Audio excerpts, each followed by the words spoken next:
So first of all যে জিনিসটা আমার লাগবে সেটা হলো technical base trading and fundamental base trading. আমি যখন টেকনিক্যাল বেস ট্রেডিং করি তখন আমি এফএনও ফিউচার অ্যান্ড অপশনে ট্রেডিং করি। সো ফিউচার অ্যান্ড অপশন ট্রেডিংগুলো হয় কেমন? Positional trading. আমার লাইফে stop loss and target hit দেওয়া থাকে, যেখানে আমি একটা মার্কেটের পজিশন বুক করি, আমি একটা মার্কেট ওন করতে পারি না নিজের নামে, that is F and O trading, future and option trading. আর ফরেক্স মার্কেটে আমরা কারেন্সির উপরে ট্রেড করি।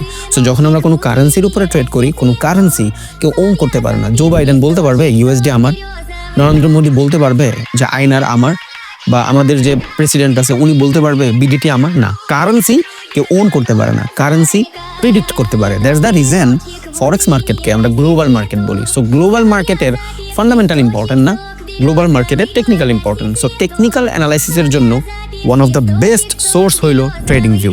সো আমি জানি অনেকে হয়তো ট্রেডিং ভিউ সম্পর্কে জানেন, বাট আমি আজকে ট্রেডিং ভিউর সাবস্ক্রিপশন নিয়ে কথা বলবো, বিকজ এই সাবস্ক্রিপশন আপনার লাইফে অনেক ইম্পর্টেন্ট। কেন?